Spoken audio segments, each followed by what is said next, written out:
Welcome to the Stanley channel. Today, I would like to introduce you to the story, Sunshine. Author, TiffyW. Read by, Stanley. There were a lot of crazy things I could deal with. Reattaching severed limbs? Please, I can do that in my sleep. Delivering a satyr baby? Been there, done that, got the sweater. A three-legged death race? Sure. Zombie chaperone? Okay. Meeting the ruler of the underworld, and his queen who once turned my boyfriend into a dandelion? Yeah, not so much. Niku. I whined into my boyfriend's pillow. Giant eagle down, compliments of his Roman half-sister. You really think it would be smart to ignore my dad? Nico asked. I could hear the amusement in his voice. I looked up at him. You ignore mine all the time. I pointed out and he scoffed, then turned back to his dresser where he was packing a weekend duffel bag. Your dad spouts poetry at the drop of a dust mote. I'd go crazy if I listened to all that. If I have to hear the story of him coaching Shakespeare one more time. I blew a strand of my blonde hair irritably off my nose, but it just fell right back. I pushed it back with my hand impatiently and sat up with my legs crossed. We can't even eat anything there. Well, I can't. Why can't they just rent a hotel? He's the god of riches, but he's too cheap to rent a $500 room. Nico closed his dresser loudly and I flinched. I worried that I'd upset him, but when he turned around he was still smiling like he was looking at a cute toddler trying to throw a tantrum. We'll go out for meals. Come on, Will. He kneeled in front of the bed where I sat and gently took my hands. It's just 2 days, we'll see the sticks, you can meet Karen and Cerberus. We can even take a tour of the Fields of Punishment. Never before have I heard the words Fields of Punishment used in the same tone as one might say Disneyland. I stared blankly at Nico and he snorted. His black hair covering his face momentarily. When he looked back up at me his mouth was pulled into a softer smile. He was always smiling these days. I felt my own mouth involuntarily pull into a smile of its own. Please come with me, Will. I really want you to meet my dad. Nico said. His tone wasn't joking anymore, it was soft and pleading. His dark eyes burned into mine, pleading along with his voice. His cold hands gave mine the lightest of squeezes. I felt like a balloon in my chest popped and I was suddenly breathless. I groaned and fell sideways back onto the pillow, my hands still firmly holding Nico's. That's so not fair. Nico, you can't do that. You're not allowed to do that. I complained. That's not an answer. Nico smiled patiently as he shifted so that his head was by mine. Fine. But you're paying for dinner, lunch, breakfast and snacks. Nico's smile brightened unfairly. Of course. Great. He exclaimed and then kissed me in his excitement, just a quick peck, then he jumped to his feet once more. Just so you know, I'm getting you back for this. I warned as he turned back to his duffel bag. Nico scoffed again. Your idea of getting me back is making me read medical journals out loud and then correcting me when I make mistakes. Well, this time'll be different then, expect the unexpected, Nico. I declared as I got to my feet. Ah, sure. He said dismissively as he folded a sweater and stuffed it into his bag. Go pack, Oscar Wilde, we're leaving after dinner. What do I even pack for a trip to the underworld? Is it like cold? Or do the screams of the damned warm the place up a little? I ducked in time for a can of deodorant to go sailing over my head and hit the wall over the bed with a metallic clang. I'm going. I held my hands up and moved to the door. Will. Nico said before I could open the door. His tone had changed, there was worry now. I turned back to face him and frowned. He wasn't looking at me, he was looking at his feet, his hands were wringing a black t-shirt tightly, his knuckles turning whiter and whiter. Before I could do anything he spoke, his voice shaking. Look, I know it's not the most romantic of trips, but, he swallowed and looked up at me, his cheeks turning redder with every heartbeat. But, it means a lot. To me. I felt like a total ass. Hey. It's okay really, I was just a bit nervous about meeting your dad. Forget what I said earlier, I was just being a brat. I'm excited to go with you, really excited. I smiled. As I spoke I walked back to him and took his hands again. The t-shirt fell to the floor forgotten. He leaned his head automatically against my chest though he had to bend his head a little. I was surprised to see how much he'd grown this past year. He wasn't as skinny either. Nico turned his head and smiled up at me. Yeah, you were being a bit of a brat. I rolled my eyes. You don't have to verbalize your agreement, you know. He let go of my left hand and reached his hand up so that he could bring my face closer. Despite his usually cold body, the one part of Nico that was always warm was his lips. His kiss was soft and unrushed and every bit as intoxicating a hallucinogenic plant. Pack a swim shorts. Nico whispered against my lips. I vaguely remember being led out of the cabin, but when I could finally understand my surroundings I was standing outside in front of Nico's closed obsidian door blinking at the bright pinkish light of the setting sun. So not fair. I breathed as I fought the urge to lean back against the door. I thought I heard a chuckle from inside before I took off running across the green to my own cabin. We could just take a bus. Los Angeles is pretty far to shadow travel. Besides, the journey should be fun, I said as Nico checked the straps of my bag. We're not going to Los Angeles, Nico said absently.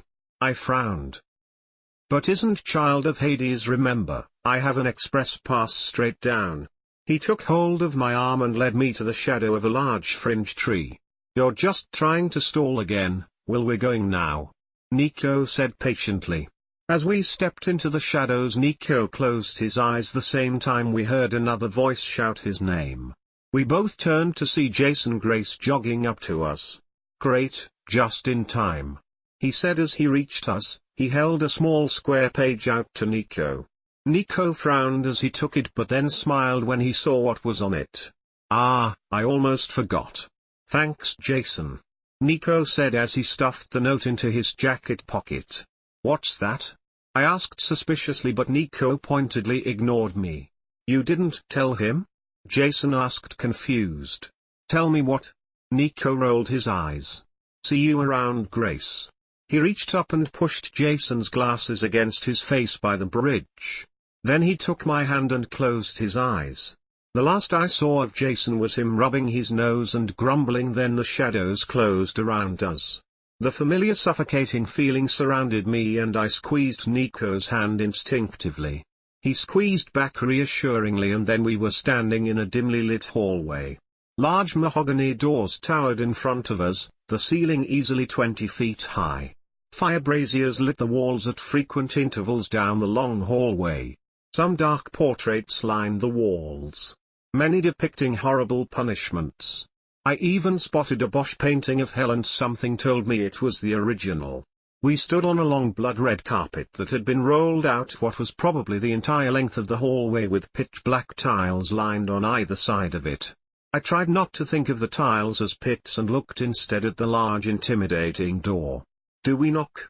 I asked when I found my voice. It came out embarrassingly high-pitched. Nah, it's my house, we just walk in, Nico said and stepped forward. He loosened his grip on my hand but I held tighter. He looked at me surprised but then his face softened and he tightened his grip once more. I'm here, Will. He put only one hand on the door and pushed it open. The doors opened slowly.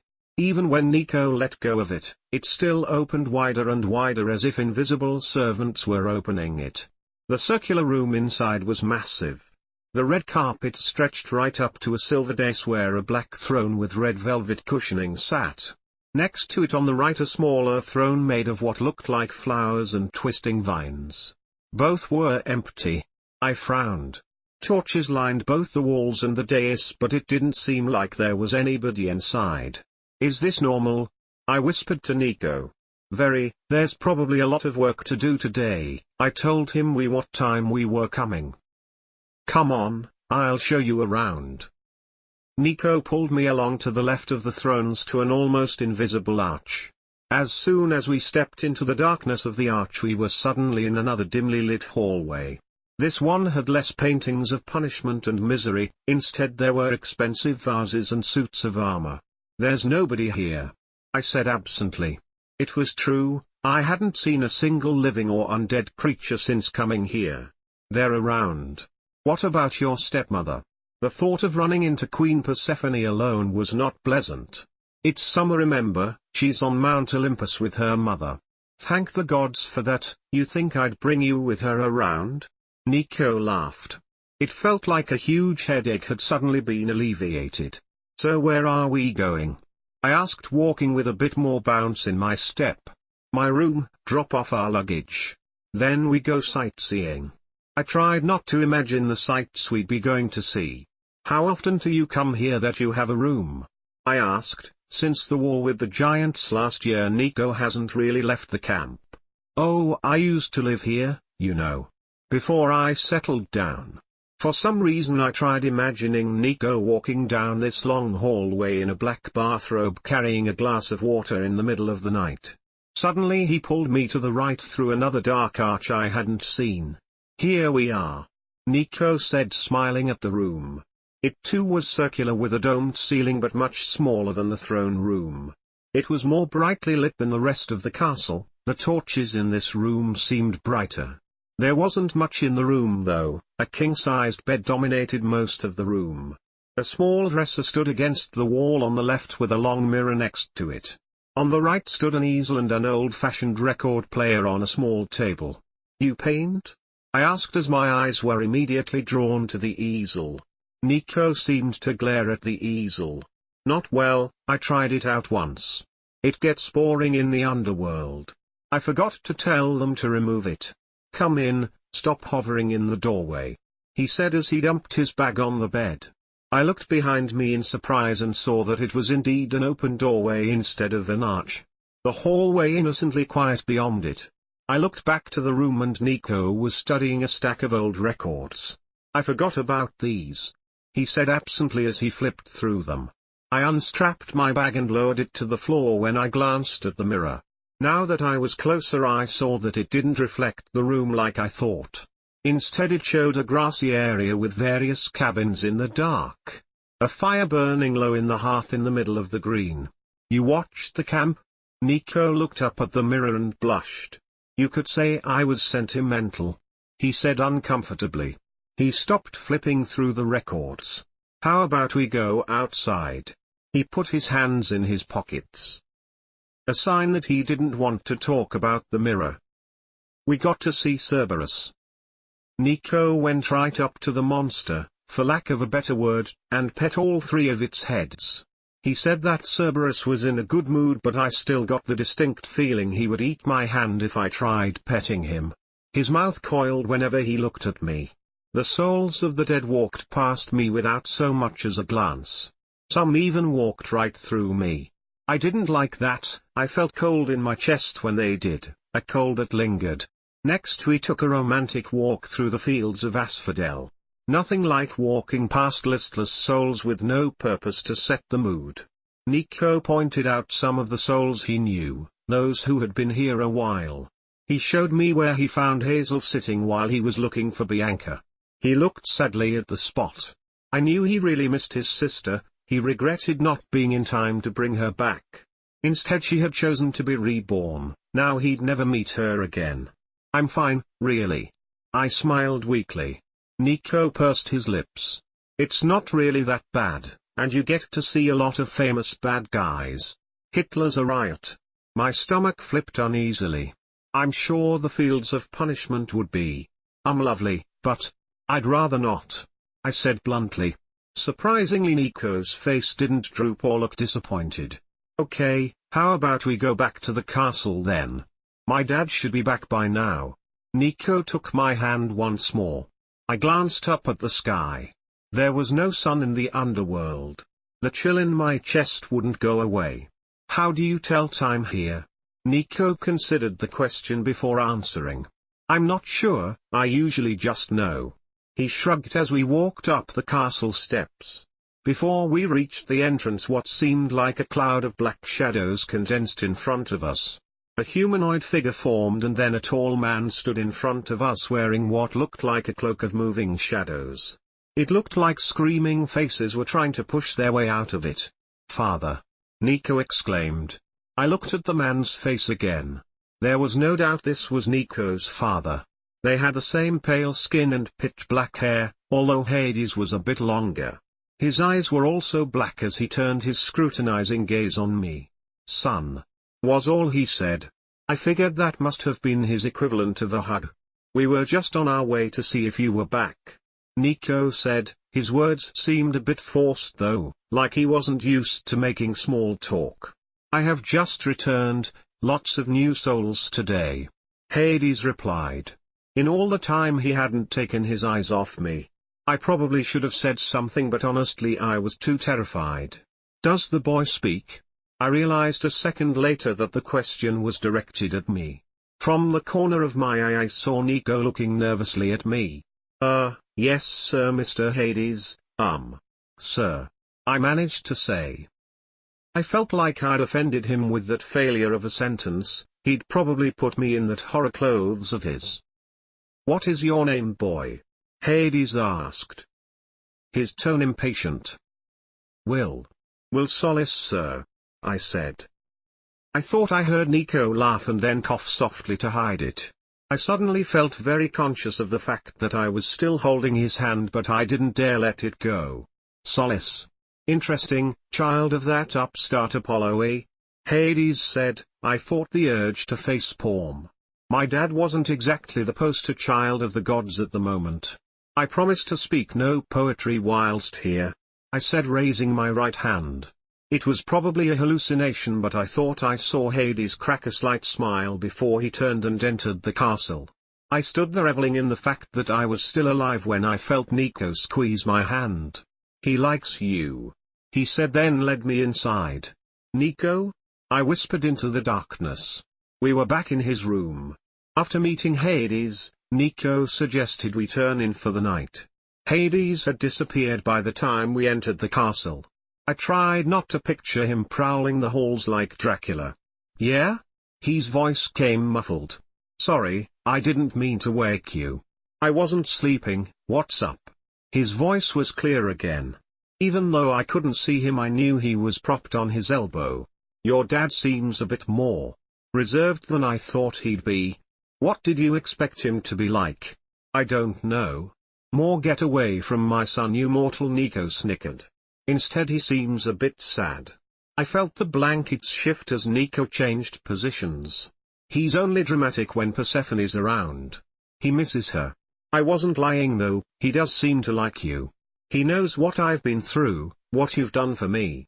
He won't say it but he's grateful you're around. Nico had moved closer and took my hand once more under the blanket. I turned to face him. I couldn't see him at all but I could feel his breath on my face. He can't give me all the credit, I'm around for me too. I'm not as selfless as you may want to believe. Neither am I. I felt his breath again before his lips were on mine. It was the warmest thing I've felt since coming to the underworld. I heard a strange sound and then realized I'd sighed out loud. I pulled away in embarrassment. Sorry, that was Nico. Didn't stop, he attacked my neck instead. His kisses melted the cold that had been in my chest since coming here. His hands gripped my pajamas tightly and he half climbed on top of me. His lips found mine once again and I choked down another sigh. No way was I doing that twice in a row. His hands tangled in my hair. His breathing was getting heavier. Wait, I said weakly.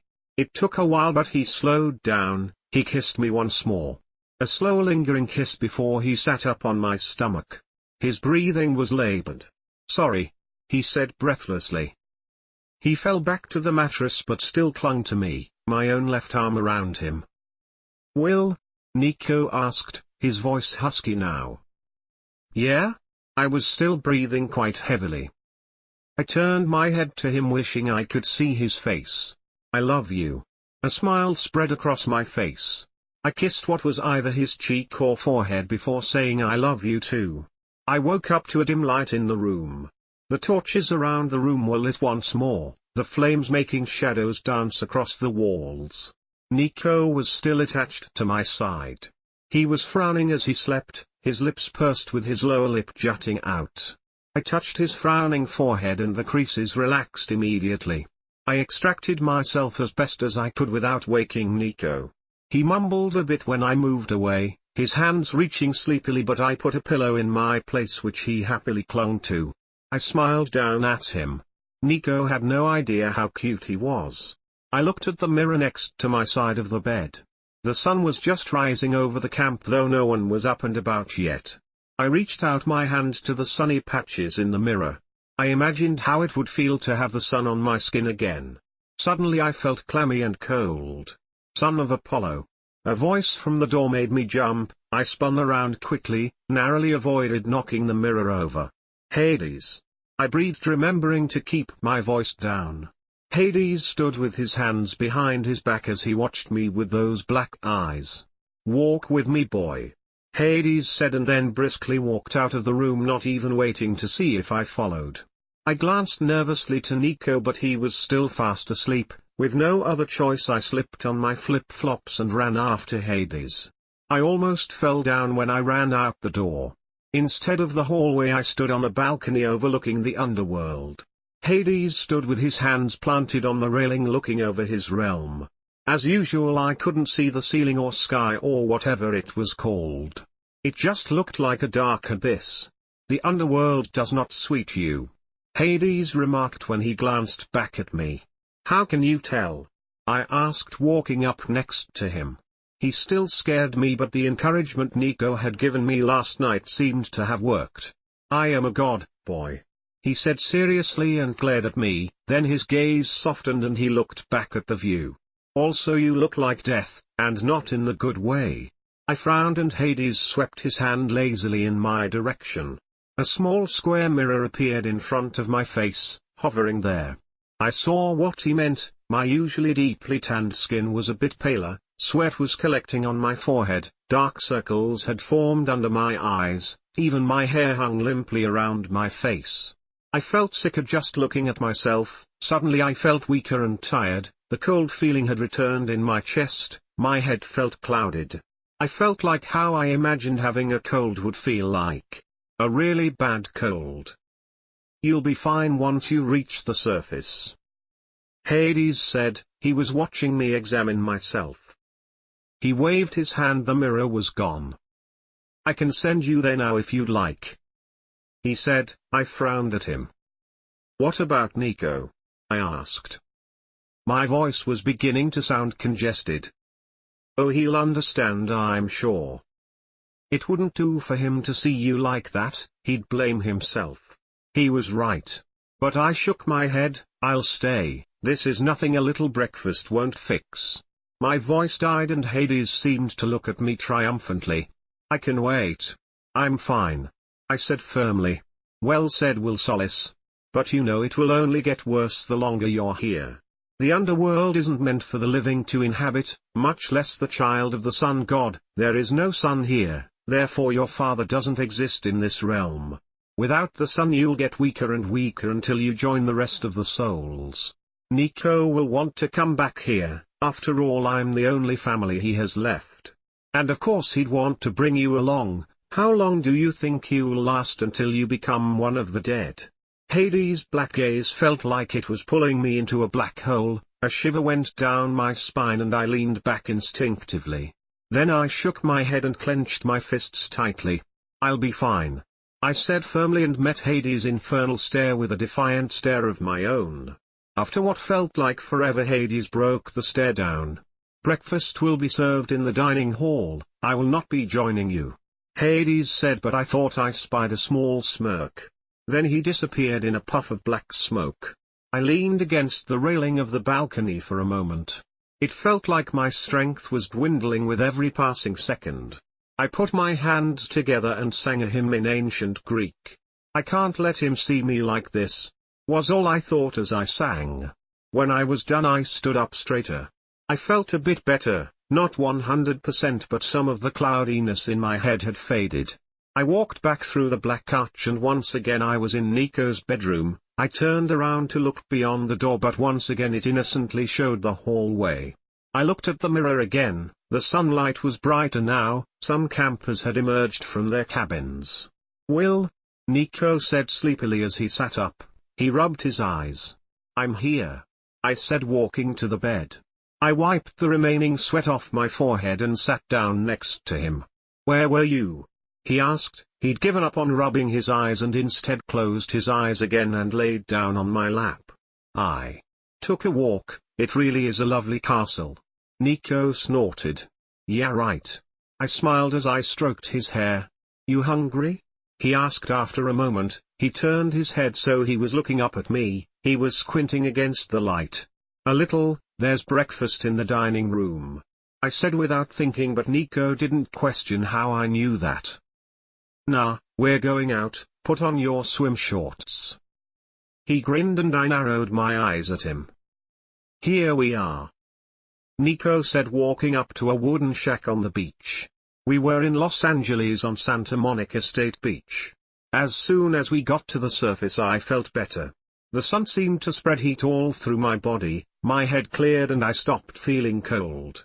We'd gotten breakfast at one of the many cafes in the city and then Nico had led us to this surfboard shack. This was what Jason was checking for me. Nico smiled triumphantly at me.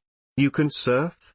His smile faltered only slightly. "No, but how hard can it be?" Nico said defensively. Nico wiped out for the 5th time. "Your timing is only a bit off, watch the wave before you stand up," I said as he climbed back on his board. "Why do people even do this?" he said grumpily, then his face softened and he looked up at me then smiled. "I'll get it this time." He brushed the stray hair that had escaped his hair tie back. It warmed me a bit. He didn't really enjoy surfing but he was willing to endure it because he knew I loved it. "Hey, how about we take a break? There's no decent waves now anyway," I said, looking out at the sea. I politely ignored the flash of relief that quickly passed over Nico's face. "You sure?" he asked hesitantly and I nodded with a cheerful smile. We returned to the shore and promptly collapsed where we'd left our clothes. The beach had really filled up while we surfed. Families and friends splashed about. Some other surfers were still trying to get a decent surf in before giving up. I heard a familiar jingle and signaled the ice cream man. When I got back, Nico had put his t-shirt over his face, probably to hide from the harsh sunlight. "Here," I said, offering him a vanilla cone. He sat up and took the cone with the grace of a 4-year-old. "It's so hot in LA." He complained when he'd finished the cone. He'd slipped his t-shirt back on and was sitting in the shade of the rented surfboard with his arms around his drawn-up legs. "Did you plan this from the beginning?" I asked. I was sprawled in front of him with my head in my hands soaking up as much sun as possible. Nico looked away before he answered sullenly. "I thought the waves would be better here than at Long Island. It's been a while since you surfed." I resisted the urge to kiss him. "Family beach, family beach," I chanted in my head. "I'm glad, really, it was fun." Nico looked back at me and smiled. We spent the rest of the day exploring the city. Nico looked glad to be done with surfing. We found an arcade where we spent an hour killing zombies before moving on. We couldn't stay in one place too long. We tried on silly hats in a market near the beach, watched street performers do acrobatics, swallow swords and mime. Nico even bought a D's console at a second-hand store, and when it came to sunset we got dinner at the fanciest restaurant on the beach that would let in 2 teenagers wearing shorts and flip-flops. "McDonald's, your dad sure works a lot," I said over my fries. "He takes his job pretty seriously. In my opinion he has the most to do. There's always people dying, he has to make sure they're judged appropriately, think up new and exciting punishments, find and fix any holes people manage to make into the underworld. It's a full-time job really." Sounds like it, and here my dad just rides a red Ferrari across the sky. It's a pretty important job. Nico smiled as he turned the D's console sharply. "If you say so." I laughed. I picked up a few French fries and held them out to Nico. He seemed to see it from the corner of his eye because he leaned forward with his mouth open but his eyes remained glued to the console. An idea popped into my head as he leaned and I pulled the fries slowly away while he obliviously leaned forward. When he was close enough I planted a quick kiss on his forehead. His reaction was funnier than I expected. He stiffened all over and his cheeks flushed an amazing shade of red. He leaned forward until his forehead was on my shoulder and his hair covered his face. "Will." He whined into my shoulder. I snickered and looked around. Not many people were watching, a few glanced in our direction but otherwise nobody cared. Nico hates public displays of affection. Whenever we kiss in public he leans into my chest and refuses to come out until he's ready, a habit he developed immediately after confessing to me at a bonfire last year. We sat like that in silence for a while. Nico's D's lay precariously abandoned on his lap. I offered him some fries which he refused and then ate them myself. Eventually, after I'd finished the fries, Nico slowly leaned back and looked up at me, carefully avoiding looking around the restaurant. His cheeks were still very pink but his jaw was stubbornly clenched. He started scolding me out in Italian. I understood nothing, so I just rested my head in my hands and stared at him with what was probably a goofy smile on my face. I loved when he got so flustered he slipped into his native language. "Wipe that stupid smile off your face before I make it permanent." "It's permanent anyway," I pointed out, and he rolled his eyes. "You're unbelievable," he said, his voice slightly husky. I smiled, "Believe it," and offered him his Big Mac. He opened it irritatedly and savagely bit into it before picking up his D's and resuming his game. "Your dad's still working? I thought I'd see more of him since you were so insistent about not pissing him off," I noted as we walked back into Nico's room. The mirror was dark but I could see the camp hearth lit. Some campers were talking on the lawn before curfew. "Well, he wanted to speak to me mostly about some things. I asked if you could tag along," he said, embarrassed. I put my arms around his waist from behind and drew him into me. "Has he spoken to you, I mean?" I asked as we sat down on the bed.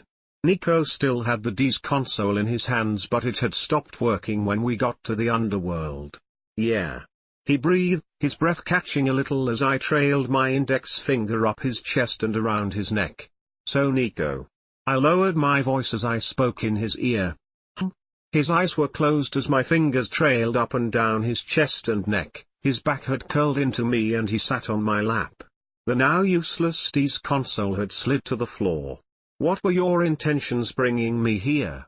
I asked in the same low voice as I nibbled lightly on his ear. I saw a faint smile spread on his lips before he turned to look at me with an innocent expression. He turned in my lap so that he was facing me and put his arms on either side of my neck and clasped his hands behind my head. "Intentions?" he asked, and I fought the urge to smile. I turned my head slightly and brushed his inner arm with my lips. "Yeah, it just feels like you had ulterior motives. Bringing me to this dimly lit room, with only one bed, and basically non-existent adult supervision," I said as I kissed his arm with every pause. I looked back at Nico and nearly wheezed. His pupils were dilating and his eyes were narrowed in lust as he gazed at me. His lips slightly parted and his cheek slightly flushed. I felt my heart almost stop. I honestly wouldn't have minded if it did. "I don't have ulterior motives." He managed to get out. He talked like he was in a daze, his eyes darting to my lips and back to my eyes every few seconds. I smiled as I turned and kissed his arm again and again, working my way forward as my hands, which were still around his waist, pulled him closer until I reached his neck. He let out a small murmur when I kissed his neck and seemed to melt into me. My kisses trailed right up to the point of his chin. His hand flew to my cheek and tried to bring my lips up to meet his, but I suddenly fell back with him on top of me and then quickly rolled us around so that we switched positions. He let out a startled cry and his eyes were wide.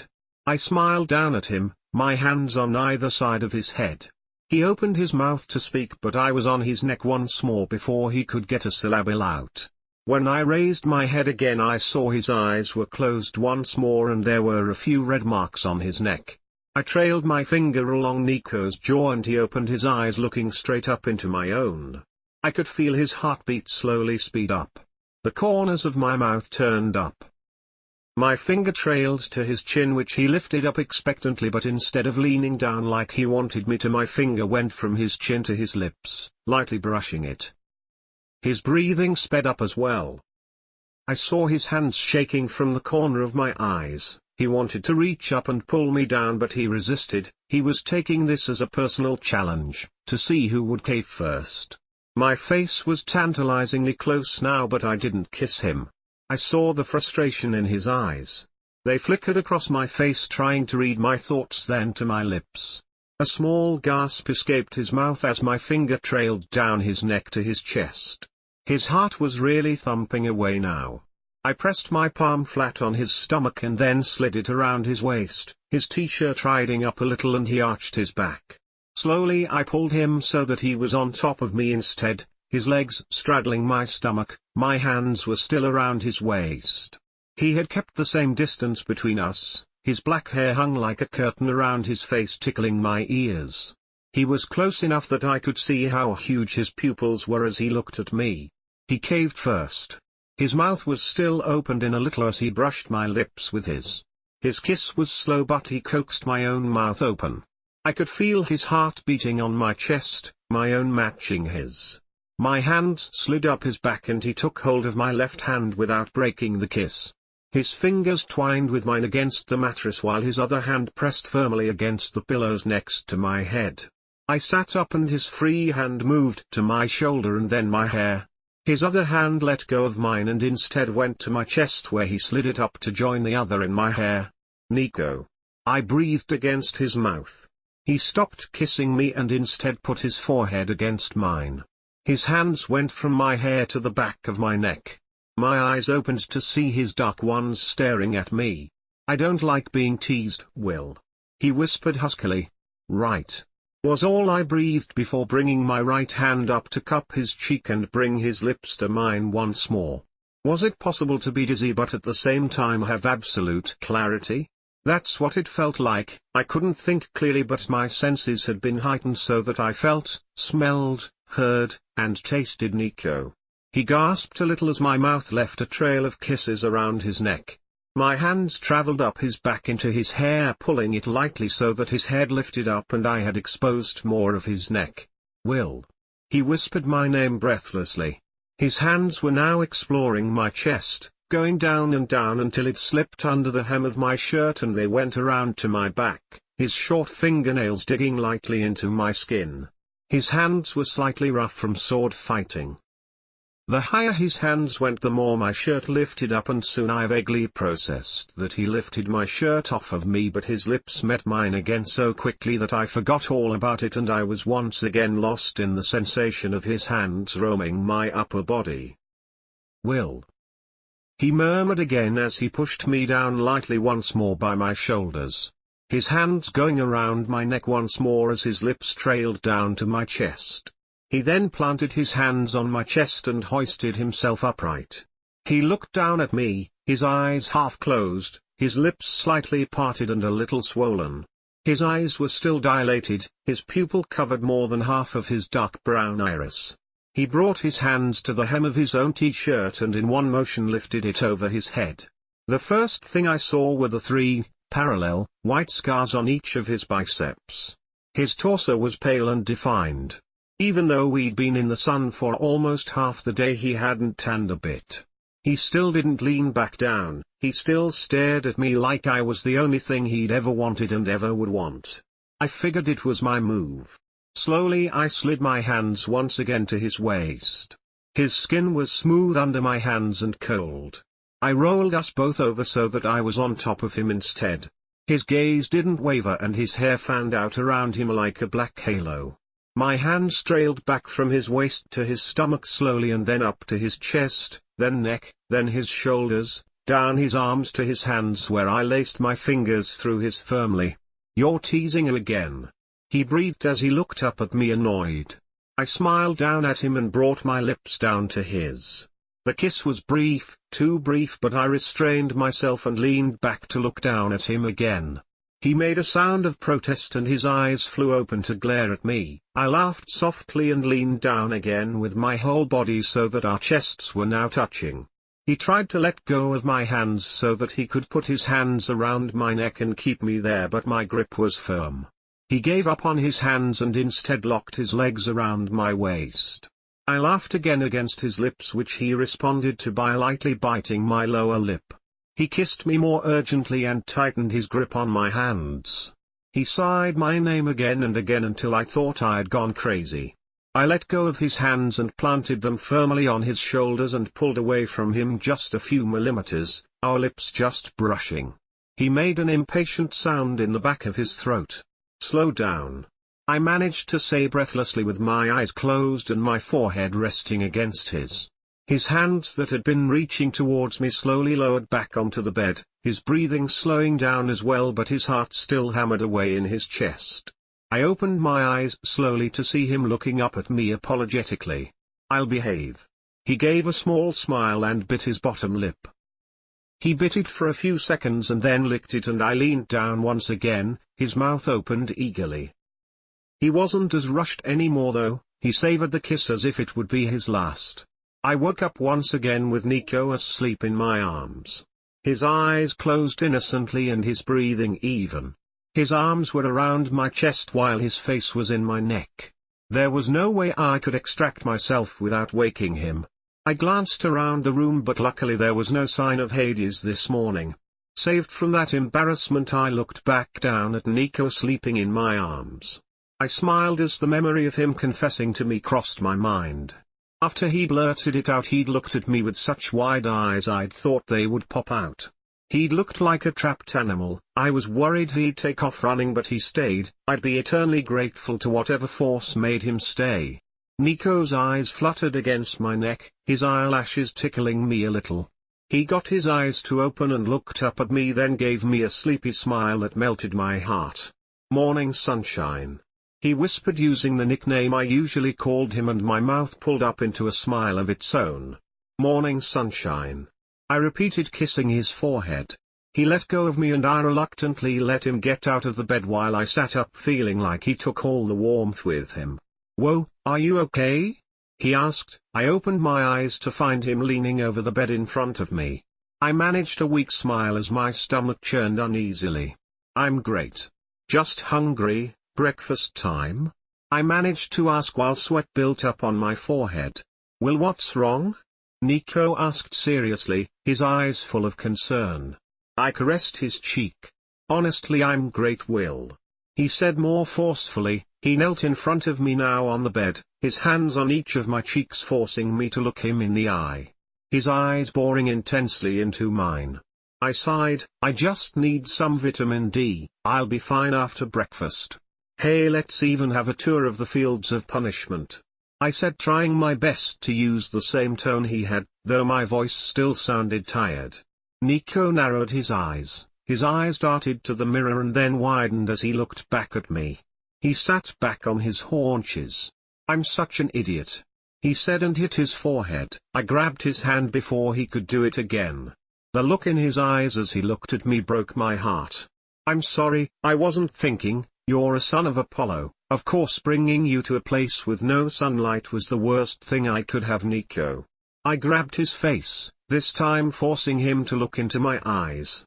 "None of us knew. I didn't even know. But why didn't you say anything? We could have gone back."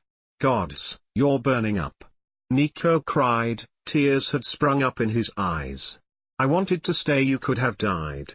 He choked on the word. A tear spilled over his lids and touched my hand. "I won't die." I smiled. "So don't go thinking about unnecessary things. I just need to recharge once in a while, like a battery or a plant." "Plants die without sunlight," Nico pointed out thickly. "Depends on how tough the plant is." I smiled, "And I think I'm a pretty tough plant." He smiled in spite of himself. He pulled his head out of my hands. "Put on a shirt, we're leaving right now," he said as he rummaged through his luggage. "So we're not seeing the fields of punishment?" I asked, and he glared at me. I held up my hands in surrender. "Have to say I'm gonna miss this room though." I smirked, noticing with some satisfaction that Nico's back had stiffened. Some red crept up his neck. He blushed way too easily. I walked up behind him, tugging on the too big black tank top he had put on last night before he went to sleep. "If you like these, I could just get you one." "Stop trying to change the subject." I pulled him into my arms and smiled down at his annoyed expression. I brushed my fingers lightly over the 2 marks I had left on his neck. He let out a sort of hiss as my fingers brushed over the sensitive skin. He pushed me away a little and his hands flew to his neck. His eyes looking at me shocked. "Will," Nico complained as he felt the raised skin on his neck. I laughed and pointed at his chest at another little red mark. "Another one right here," I pointed out. "Oh man," he said, feeling the 3rd one. "How am I supposed to hide this?" He asked no one. I answered anyway, "Not in my tank top." For which he glared at me. He hastily tugged off my tank top and threw it at me while I snickered and turned to get a TSHRT from his bag. Before he could get far I pulled him back by his wrist. "Will," he whined softly, his eyes were pleading with me but he didn't resist as I pulled him back. My arms circled around his waist and I looked up at him to see him stubbornly averting his eyes with his mouth pulled into a straight line. I rested my head on his cold chest, his heart sped up significantly. "Just a little bit," I murmured and closed my eyes, feeling a little bit of warmth spread through my body.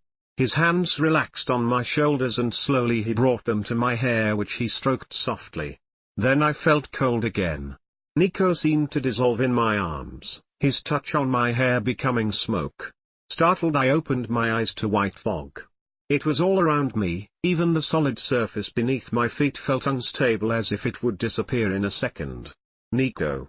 I shouted but my voice was lost in the void. I turned frantically but saw nothing but smoke. After what seemed like an eternity I heard a faint sound. It came slowly at first, like it was a car honking in the distance but slowly coming closer. After a long time I could finally hear it clearly, warm. I recognized that voice. It was Nico. I turned my head frantically once more, looking for him. Suddenly the fog cleared and I was in the familiar infirmary of Camp Half-Blood. My shoulders almost relaxed but it was cut short. In front of me was me. I stood leaning over a familiar figure in an infirmary cot.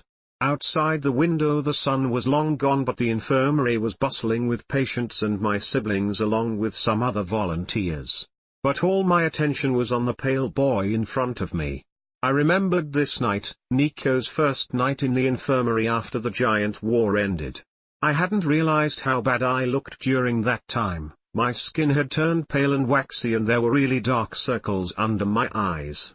But none of that mattered to me. "You're really warm," I said with my hand on Nico's forehead. It felt weird hearing me speak, like I was speaking from the other end of a tunnel. "I'll bring you some antibiotics," I said as I started to get up but Nico grabbed my hand without opening his eyes. "It's fine, I just need to sleep," he mumbled. I grinded my teeth. "If you don't take medicine for that fever you will just get weaker," I insisted but he wasn't really listening.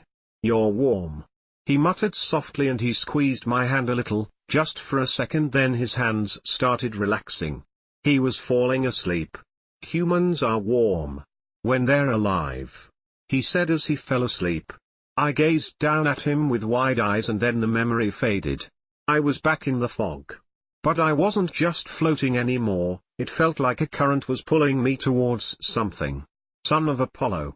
I warned you what would happen if you remained in my domain," a familiar voice said and the fog cleared. I was in the throne room of Hades' castle and for the first time since I've been here the throne was occupied. Hades had both pale, thin hands on the armrests of his throne. His black robes swirling around him as usual. He regarded me with those black eyes like he was looking at a fly he was thinking of swatting. "So, I'm dead?" I asked. My own voice surprised me, it was calm despite the apparent circumstances. Hades didn't answer. A twinge of pain went down my spine and I winced. I didn't know what to say. Honestly speaking, it was kind of a lame way to die. I always thought I'd die in battle or of old age, whichever came first, but dying because of a lack of sunlight, I was basically a lame plant. I looked at my feet in shame. "If Elysium awaited, would you want to be reborn?" I shook my head, tears were suddenly in my eyes, I blinked them away. "I'll stay here. Right here. He'll come soon?" I said, looking to the gigantic black doors behind me expectantly. I half expected Nico to burst through, but he didn't. He won't come. Hades said lazily. He will come. I shouted, surprising myself. My hands had clenched into fists and were shaking. I know it. I said more softly and looked back to Hades. He sat unmoving. My son knows the rules of death. When his sister died, I refused to let him see her, no matter how much he tried to summon her. The same with his mother. I will do the same with you if need be. My eyes widened at his words. My knees gave out and I dropped to the floor. I looked up at the god in front of me as my eyes stung.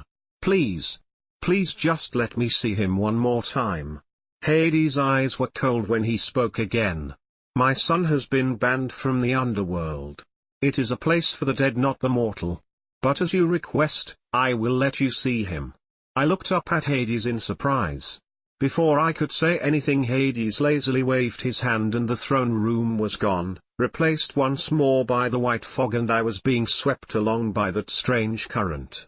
When the fog dissipated, I was back in Nico's room. I saw myself again. I looked worse than I thought I had. All the color had drained from my skin, even my hair looked washed out and limp. My breathing was shallow and I could see my veins through my sallow skin. I saw Nico looking down at me with a small worried frown as he stroked my hair. He stood in my arms in silence for 5 minutes before he spoke. Come on, Will, we really need to go. He said, tapping my shoulder, then he stiffened. I saw what had alarmed him. I had stopped breathing. Will? His voice was trembling as he shook my arm insistently. My arms let go of his waist and I collapsed onto the bed. Will. Wake up, come on. Please. Panic was creeping into his voice as he shook me more and more. He looked around the room frantically, his eyes passing right by me, and then cursed. He shook his head, put his arms around me, and we were both gone into a shadow. I assume he's gone to the surface. Hades said. I wasn't even surprised to find him beside me. Why couldn't he see me here? I demanded as I whirled to face him. His face was inscrutable. Finally he said, because I hid you. It wouldn't do him good to see your soul. My chest felt like it was tightening. My cheeks suddenly hot with anger. Why are you torturing him like this? I stabbed an accusing finger at Hades. He didn't even flinch. You won't let him say goodbye to his sister or his mother or even me. Don't you think after all he's been through for you gods that he at least deserves to be able to say goodbye? Hades' expression did not change at all, but the room felt considerably colder. His eyes looked like black holes that were sucking me in. Perhaps I'd become part of his cloak. Goodbye, Mr. Solace, I do hope to not see you in my realm for a long time. I narrowed my eyes at Hades, but once again white fog was dissolving the room around me. I saw Hades' lips move but couldn't make out what he was saying. I was swept up in a warm current which I willingly followed, and the fog turned black. Is death supposed to be this warm? I thought in the blackness. Curiously, the blackness turned to a bright orange. My eyes squinted automatically as I opened them and saw a bright orange light. My body felt like cold lead slowly being thawed. I heard a gasp and felt moisture on my shoulder and chest. A black shadow loomed over me. I blinked a couple of times and the shadow became Nico, eyes swollen and teary. A deep frown on his forehead. Trails of tears streamed down his cheeks and onto my neck. Despite the numbness in my arms, I managed to reach up to touch his forehead, which relaxed when my fingers touched the middle of the frown. Nico grabbed my outstretched hand and held it like a lifeline to his wet cheeks. Fresh tears spilling over his eyelids. He sobbed into my hand, his hair was a crow's nest sticking up in all directions. He wore a backwards orange Camp Half-Blood t-shirt. Is death supposed to be this beautiful? I wondered, because Nico looked like an angel, with the sun shining so brightly behind him, making a little halo around his head. Take care of yourself, for my son. Hades' voice whispered through my mind like a dream, and my eyes widened. I sat up slowly, looking at Nico as he watched me with teary eyes. I could feel his warm cheek on my hand. "Nico," I whispered. I barely noticed the stinging in my eyes. Without another word he threw himself into me. His arms holding tightly onto my neck and I held on equally tightly to his waist, my face burying itself into his shoulder, breathing in his scent as much as possible. Nico sobbed into my shoulder, his hands clenched the black tank top I don't remember putting on tightly. I heard murmuring and guessed that we had drawn a crowd, but I didn't care. I savored the warmth of both the sun and Nico, because Nico was warm, he'd been my son in the underworld. His sobbing had slowed down to the occasional hiccup. "I really thought I'd lost you," he said between hiccups. "I'm sorry. I'm so sorry," was all I could say. Over and over again I said it, holding him tighter, as if he would dissolve in my arms like before. He didn't though. We stayed in that embrace for what felt like an eternity. Nico slowly pulled back to look at me. He sat on his haunches next to me. I was pleased to see that there was no one around. We were back at Camp Half-Blood. We were on the lawn in front of the infirmary. Several of my siblings I could see hovering around watching us along with other campers, but I didn't care. I only had eyes for Nico's dark brown ones. It was harder to say the words while looking in his eyes. The words "I'm sorry" were not enough for him to forgive me, what I'd put him through. He smiled and shook his head. Even though he was still crying, his smile was wider than I'd ever seen. He put my hand to his flushed cheek once again as he smiled at me. "You're a tough plant," he managed to say, his voice thick and husky from crying. I wanted to put my head in my hands in shame, but I didn't want to look away from his face again. "Ever. Drink all of it," Nico insisted, holding the glass out eagerly. He sat next to me in the infirmary holding out a glass of nasty-smelling green liquid. "Nectar is fine," I grimaced, but Nico shook his head. "Katie gave it to me, she said it would help you regain your strength, and no risk of burning up." Nico shook the glass at me and my stomach churned along with the contents of the glass. I looked up at Nico's shining eyes and gave in. Without breathing I downed the contents of the glass as fast as I could. It tasted much worse than it smelled. Like rotted grass and sand. I fought the urge to gag and swallow the last mouthful. I looked up weakly at Nico, who smiled gratefully and held out a glass of orange juice. I drank that too, glad that I could get the taste of the mysterious medicine out of my mouth. Nico took my hand in his hands unconsciously going to my pulse. "I'm sorry I scared you. I can't even imagine what it was like for you." I trailed off and looked away. From the corner of my eye I saw him shake his head. "We can go in circles with the blame game, I'm just glad you're here." He kissed my hand that he held and blushed a little. I saw his eyes dart around, but nobody was paying attention to us at all. "I love you, Nico," I said softly as I traced his fingers. His eyes focused on my face once more and I saw his chest swell.